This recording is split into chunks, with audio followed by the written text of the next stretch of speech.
The US debt crisis is just getting worse. And honestly, I don't know what you want to call it. Greed, corruption, mismanagement, call it whatever you want. But as I've covered in my Great Melt Up series, the government's debt crisis and all the money printing will cause the US dollar to lose its reserve currency status. So I just want to be very clear about this. People will continue to use the US dollar for transactions. However, it's not going to be the reserve assets of the world. And de-dollarization, it's a process. It's not an event. In today's video, we're focusing on President Trump's one big beautiful bill, which has now been signed into law. So unfortunately, this bill is going to make the debt crisis even worse. And rather than trying to solve the problem, basically the politicians are adding fuel to the fire. And I want to show you. Now, I just want to start with this. I know that some people are very happy about certain items within this bill. No tax on tips, no tax on overtime, among other things. And if you qualify to take advantage of those things, then I'm very happy for you. No tax on tips sounds great. It is great to an extent. No tax on tips is great. No tax on overtime is great. However, it will take money from the money that we need to run the government. You know, the government is funded off of tax dollars. Whatever we can get through tax dollars or tariffs, we have to borrow, and then we borrow it at an interest rate. And then we have to pay the money back and the interest as well. However, you have to realize that overall, this is just going to make the situation worse. It's like dropping quarters to pick up pennies. So let me explain.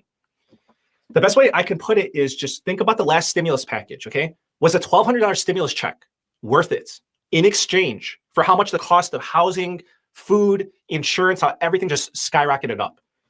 And I would say...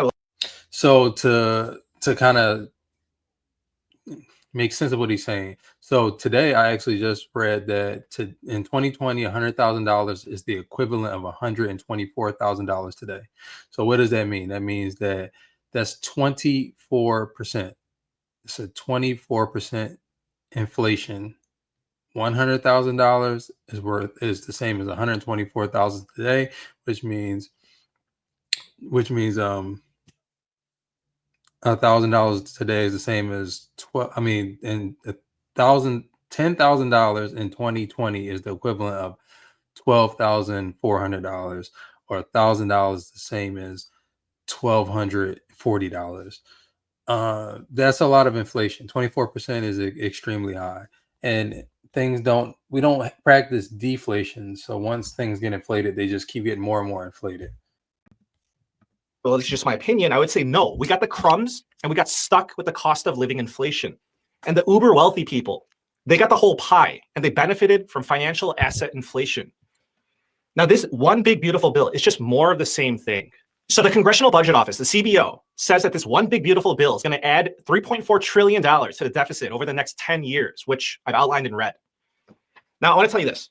If you're thinking, okay, $3.4 trillion added to the deficit over the next 10 years, that's going to break down to $340 billion more deficit per year, which is bad, but that's not horrible, relatively speaking.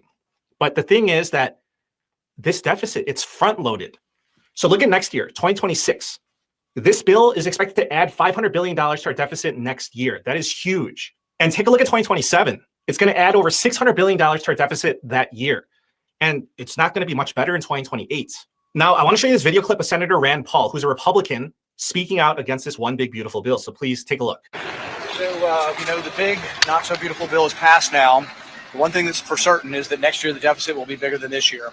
The bill includes over $500 billion in new spending. And at the end, to get the vote of the Alaska senator, billions and billions and billions more were added. At least $50 billion was added for hospital fund in the end. We don't have any of that money. All of it's borrowed. All of that spending will have to be borrowed. And this bill will lead to a much greater deficit over time. And I don't believe it's fiscally responsible. So the $50 billion had to be added to help rural hospitals that were going to suffer through the actual cuts that were made in the bill. So they had to add $50 billion to keep, funding for smaller, more rural hospitals. And, if you live in a rural town, you obviously know that how important the smaller rural hospitals are. If you don't have options, I'm in a city, I have multiple places I can go. There's less places you go when you go out to more rural country areas. I want to show you this. The federal government is now in debt for $37 trillion. And this doesn't even... Whoa. So the debt per citizen is $100, and I'm $108,000 in debt. Debt per taxpayer. What's the difference? Oh, because every citizen is not a taxpayer because you have kids. So as I'm a taxpayer. So my debt is $323,000. If you're above 18, you have a job, your debt is $323,000. Believe that's what that says. That is absurd. Yeah, that's crazy. Even include the unfunded liabilities. Okay, so here's what's going to happen this year. The US government's going to collect about 5 trillion in taxes, and the US government's going to spend about 7 trillion.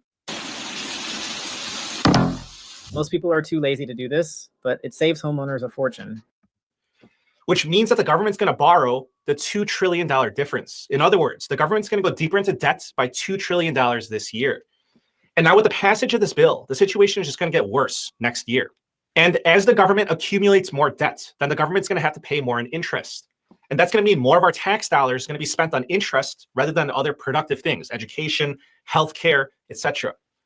So those orange segments, they show how much more interest that we're going to be paying each year because of the passage of this bill.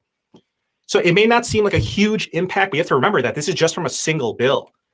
I mean, what else is the government going to have to borrow money for in the future? You know, if there's a recession, then we're going to have to borrow money to spend on stimulus. If there's financial problems, then we're going to have to spend money on bailouts. If there's a war, you know, that costs money too.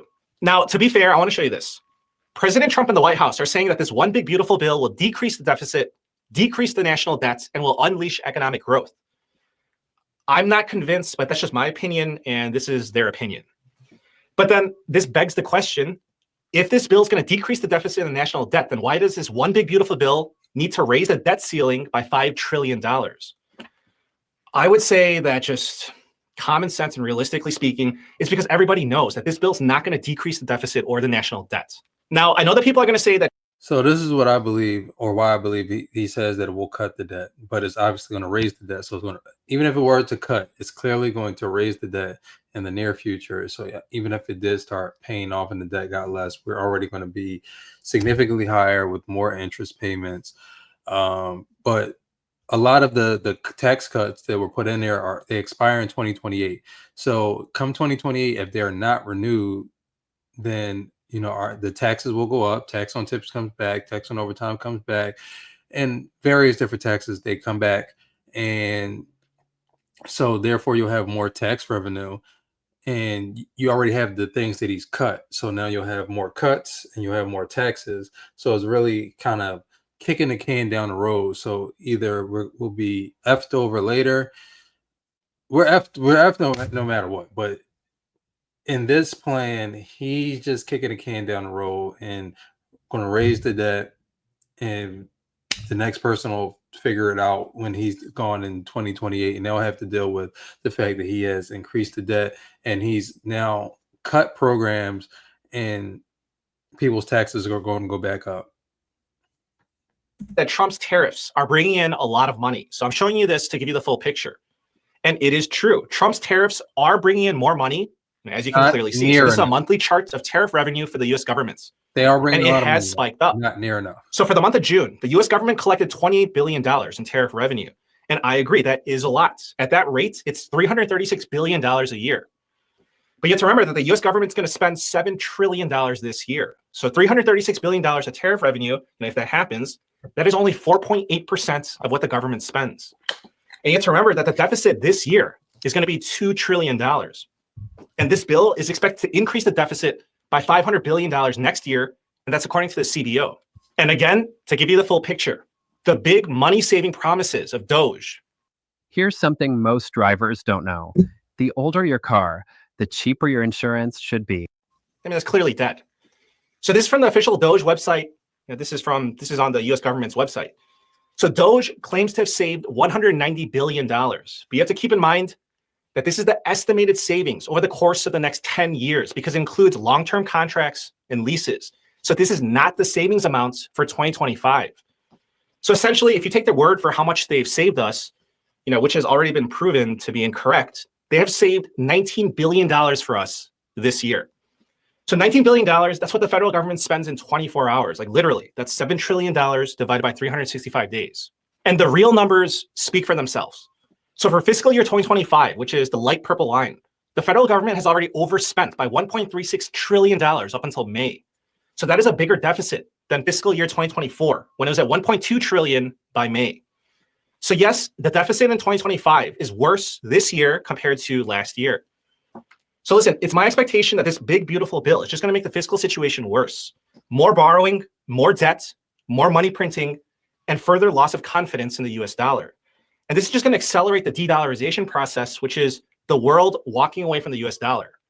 And that's why, and Trump knows this, and that's why he wants to penalize places that are doing business with the BRICS. So BRICS is, they are a bunch of different nations. They've come together, and they are looking to kind of replace the U.S. dollar. They have created their own currency, and they want to replace the dollar.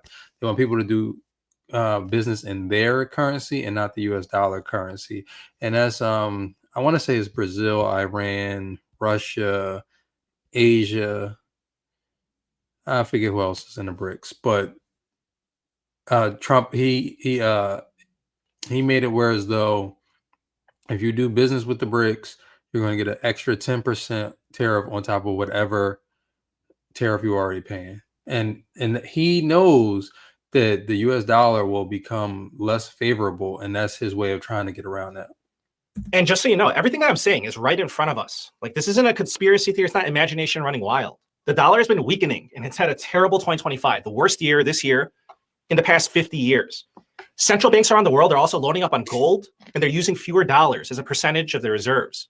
Okay, so that's your latest update on the fiscal situation. And please subscribe, because I'm going to be keeping you up to date on this whole de-dollarization process and just the shift to the new monetary system, because this is wild. Like, everything's going to change. Of course, it's going to be disruptive.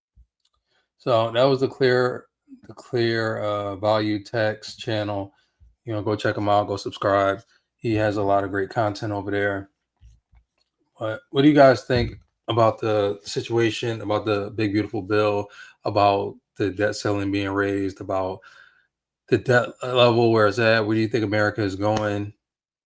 I don't think it's headed in a promising direction personally, but we shall see. Anyway, I'm Gary from fitnessfirstnutrition.com. Please like, comment, share, and subscribe, and I'll see you in the next video.